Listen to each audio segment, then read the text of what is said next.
we will fight and struggle on our own platform. Then they go, Takbir.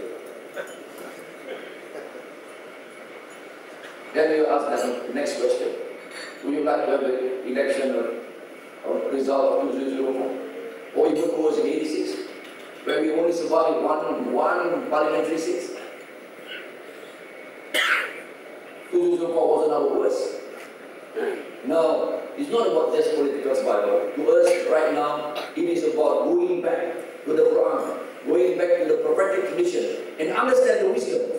Because when we see the Prophet in his wisdom in managing that Medinan society, which is a truly plural society, I tell you, truly plural society, then we understand that Islam is beyond what we used to have dogmas and thinking within very confined small box, if I may use that word. Right now, sorry, it is a bit lengthy, these answers.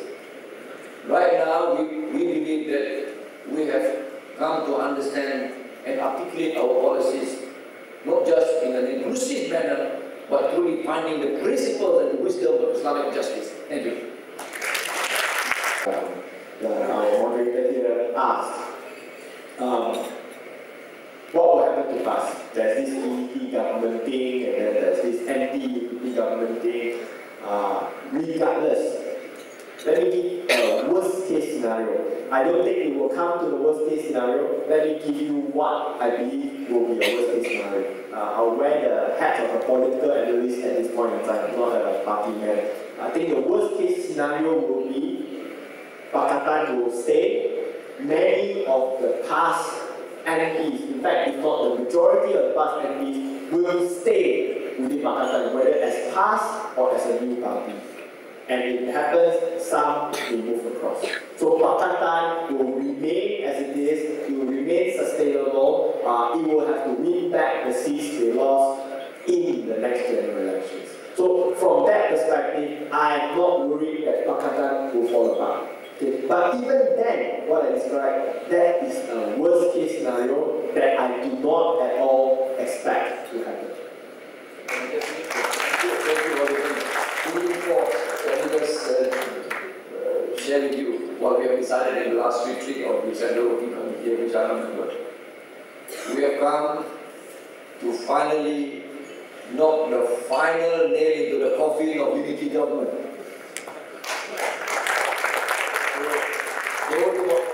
The question of our moderator,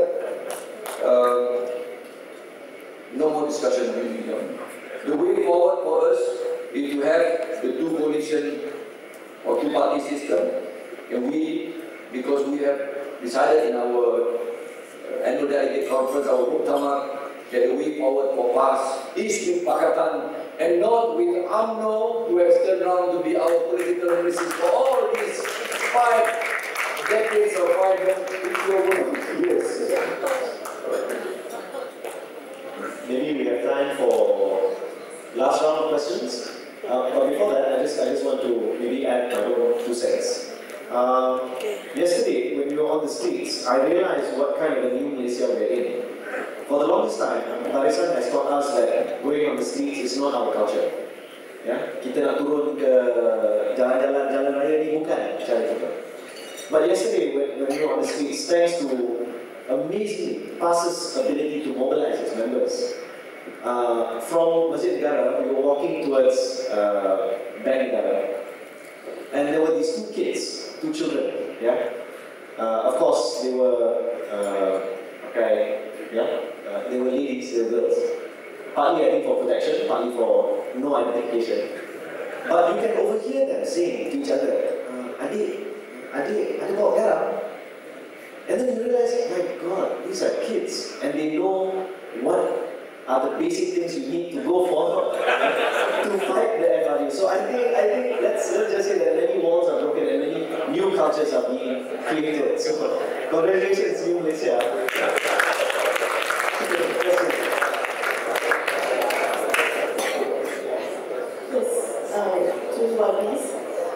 My name is K.L. Wong, former DAP, CEC member. Yeah, well, having heard everybody here this evening, this been very enlightening. And I just want to add a final comment and a question also. Futuristically, I do foresee the concerns of the gentleman just now in asking very Tony the question that there's a danger in having three dominant parties. There's a great danger. It's one thing when we are fighting side by side against a common enemy, the BA, to achieve your objective to Putrajaya, to take over the federal government. Alright? Right now we're at this stage, well and fine. You're facing a common enemy, you're fighting together. You are great friends, yes.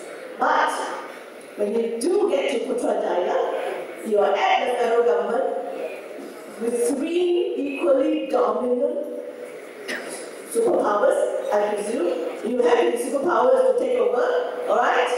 We take that as a presumption. Alright. Will there be a tussle of power? Will there be, who will be the Prime Minister? Exactly, that is my question. That is the question right now. The mainstream media is branding Dr. Sri Anwar Ibrahim as the PM in waiting in Pakatan Rakyat.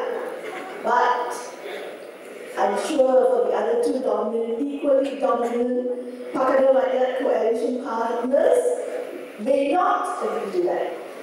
We have been hearing certain dissenting voices in the past. If I'm not mistaken, I'm sure they're still dissenting, right? I'm sure past leaders think they are equally entitled to that position as Prime Minister. And who will be the Deputy Prime Minister? And what about DAP?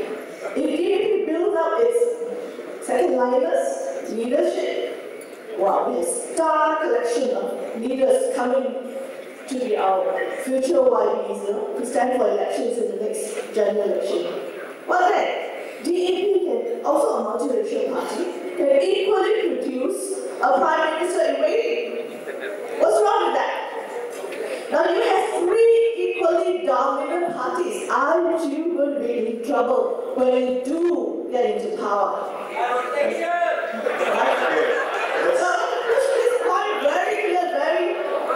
I want both our YBs to answer this right from your heart, alright?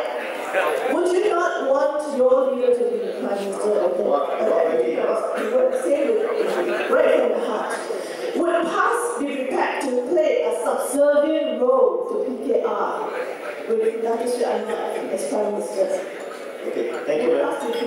Thank you. We'll take one final question, yeah? One final question, thank you. Good evening, Ahmad. My name is Shah. Mostly it was one question, two parts. In formalizing and trying to register Pakatan Rakyat, there is a requirement in the ROS that says we need 7 political parties. Everybody's talking about three components of Pakatan Rakyat. You need 4 more. The NDP, PSN, SAPP, you need 1 more. Okay? Question is that being considered? Second part of the question is, how soon can we have Pakatan Rakyat?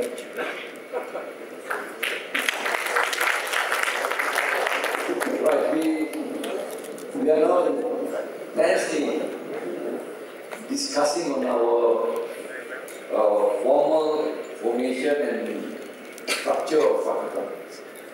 And on that 7 component of parties requirement of ROS, we believe we are able to deliver.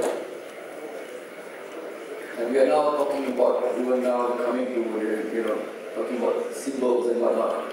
But as for the conviction of the leaders in Pakatan, no choice. Prior to next general election, we want to have a formal, structured, registered Pakatan Rakyat to face the BN. And we were just talking about it just days back. We believe that we can deliver that requirement. And on the issue about